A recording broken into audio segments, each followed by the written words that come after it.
Calendrier lunaire ou calendrier solaire chinois. Lequel utilise-t-on? Comprendre les deux calendriers chinois pour mieux lire le temps et les énergies. Chaque année, à l'approche du Nouvel An chinois, beaucoup se demandent pourquoi la date change constamment. Cette variation découle du calendrier lunaire chinois, basé sur les phases de la Lune. Mais lorsque l'on étudie la métaphysique chinoise, on découvre qu'il existe en réalité deux calendriers différents, chacun ayant son rôle précis. Savoir les distinguer est indispensable pour comprendre les calculs, les cartes énergétiques, et les cycles du temps utilisés dans la tradition chinoise. Le calendrier lunaire chinois. Le calendrier des fêtes et des saisons culturelles. Le calendrier lunaire est celui que tout le monde connaît le mieux.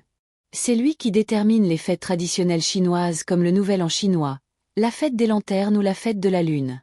Ce calendrier est basé sur les phases de la Lune. Une lunaison, nouvelle lune à nouvelle lune, dure environ 29,5 jours. Une année lunaire compte 12 mois lunaires, soit environ 354 jours. Tous les 2 à 3 ans, on ajoute un mois intercalaire pour compenser le décalage avec le cycle solaire. Ainsi, les dates du Nouvel An chinois varient chaque année entre le 21 janvier et le 20 février. Usage principal. Culturel et spirituel, fêtes, rituels, calendrier des ancêtres. Utilisé pour le zodiaque chinois populaire, année du dragon, année du cheval, etc. Cependant, ce calendrier ne suffit pas à expliquer les calculs précis utilisés dans la métaphysique chinoise. Le calendrier solaire chinois. Le calendrier énergétique des maîtres.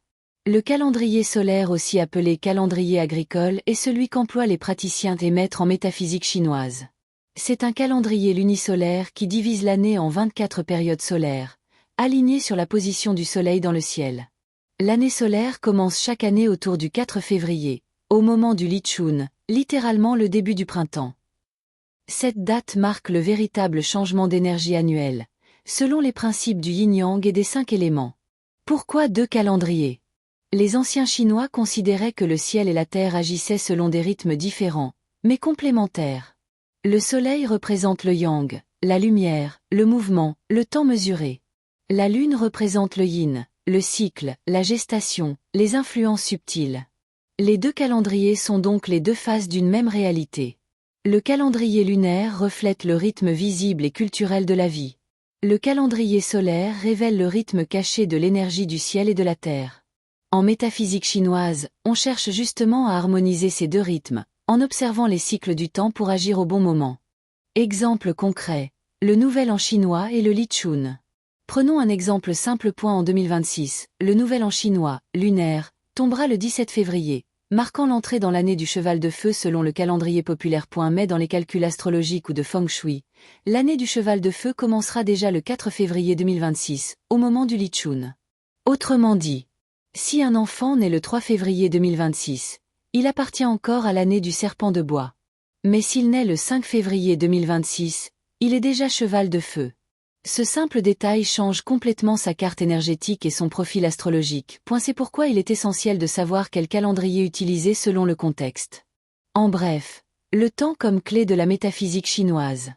La métaphysique chinoise repose sur la compréhension du temps et de son mouvement énergétique.